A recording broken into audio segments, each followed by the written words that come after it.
Votre voix en lumière, quand l'intuition devient direction.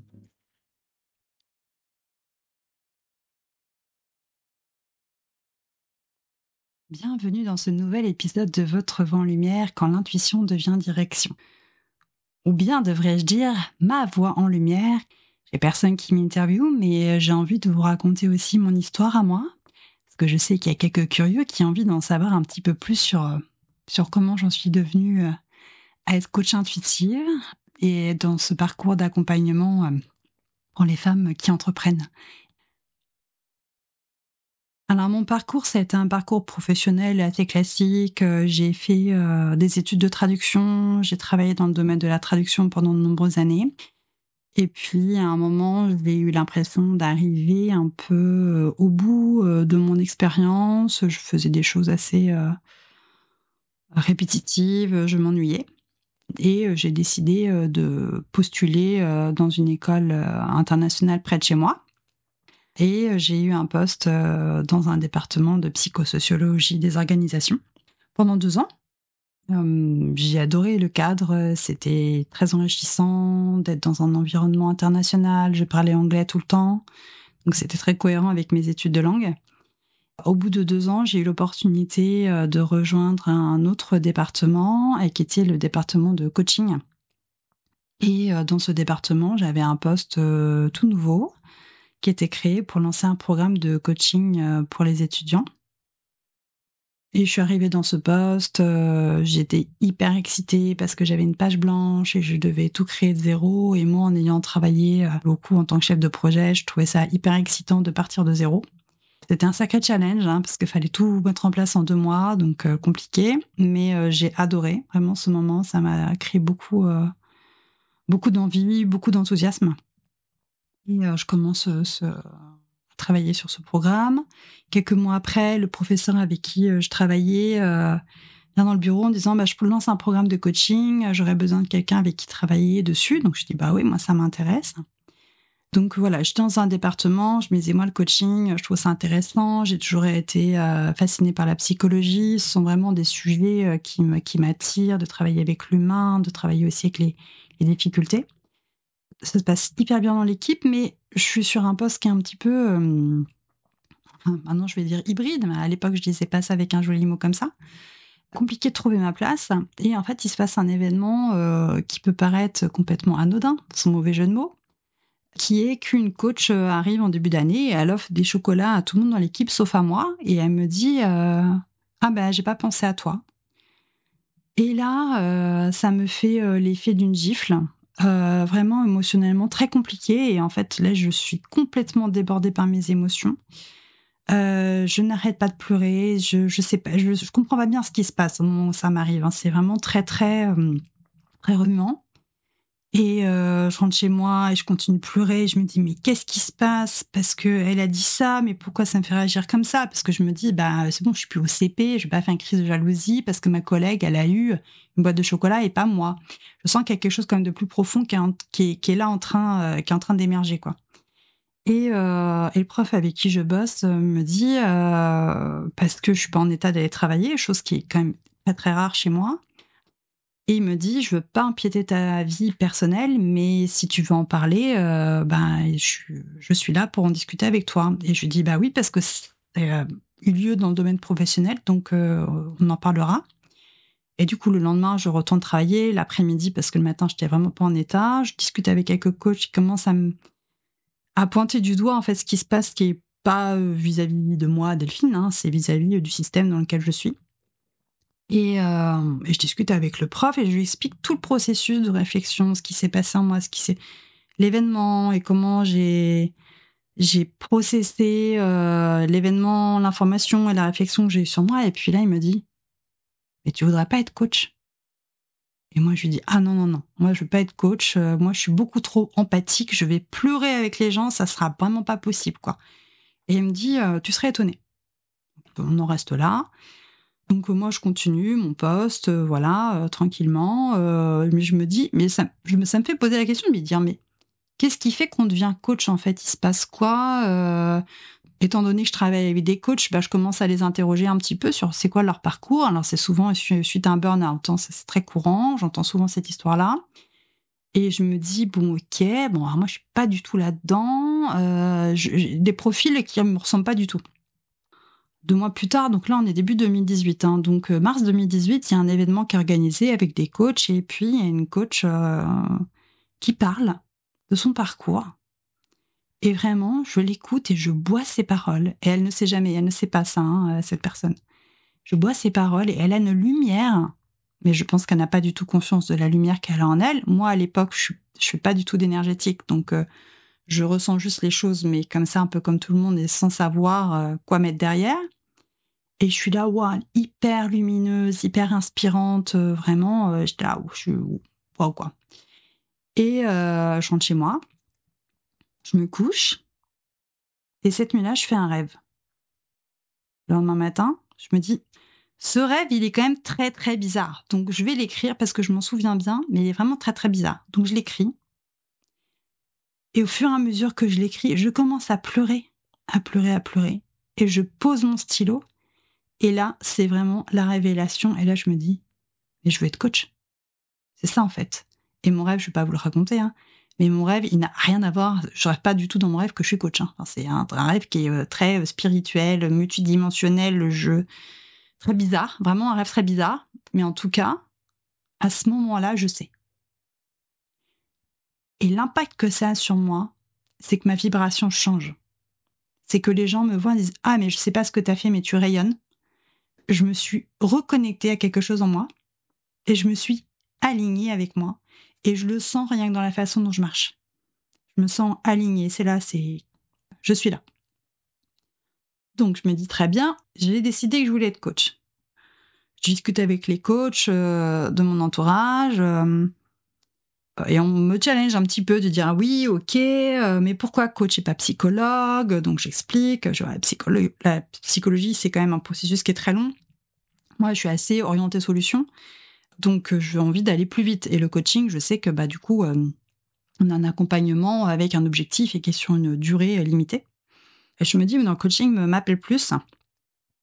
Et là commence, ok, il y a des formations de coaching dans l'école où je suis, est-ce que je fais ces formations-là et tout. Et très vite, je me rends compte que là, je suis face à un plafond de verre, c'est-à-dire que moi, j'ai pas le titre, j'ai pas l'autorité formelle qui me donne accès aux formations qui m'intéresseraient.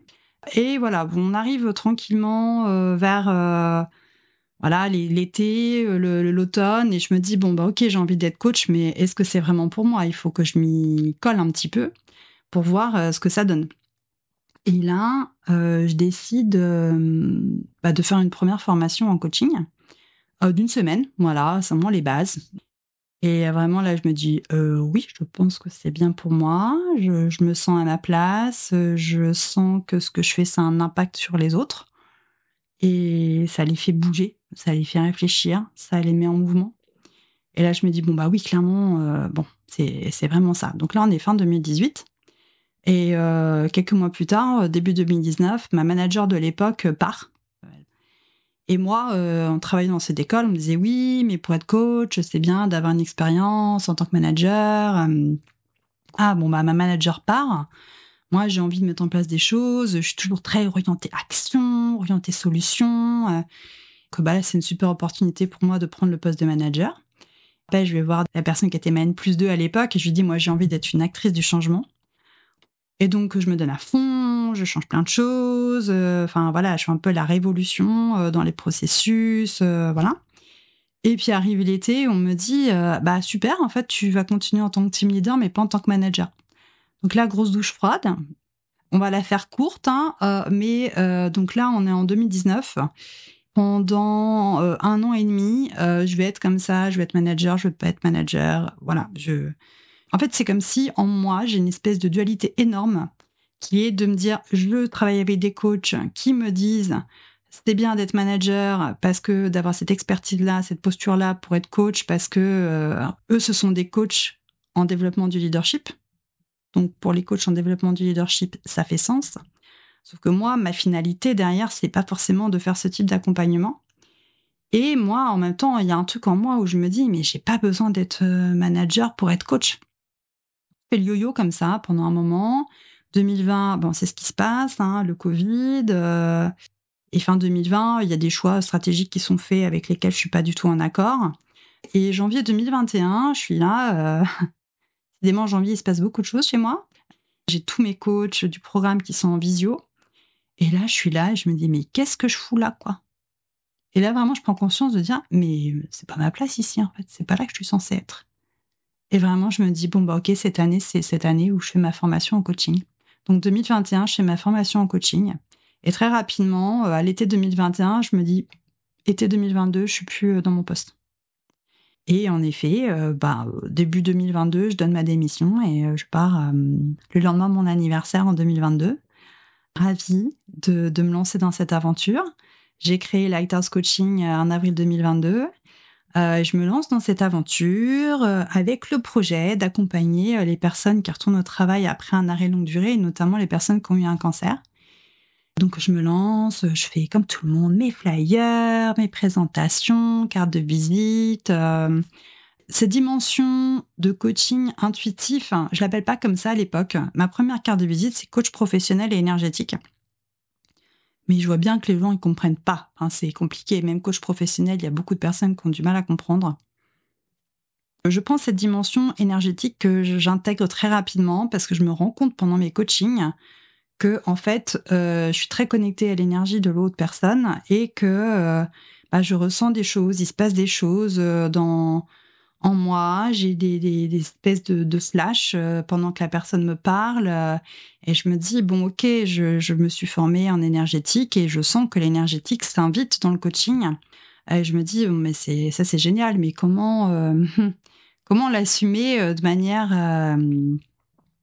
manière complète voilà, c'est l'intégration des deux est longue. Je fais quelques formations et en fait, là, la vie me rattrape à l'automne 2022 parce que je suis diagnostiquée d'un cancer du sein. Et là, c'était pas trop dans mes plans, hein, clairement. C'est dans les plans de personne, de toute façon. Mais là, quand on vient de lancer sa boîte et que 4 mois après, 6 mois après, on apprend qu'on a un cancer du sein, c'est sûr que c'est très bouleversant. C'est bouleversant de toute façon, en toutes circonstances.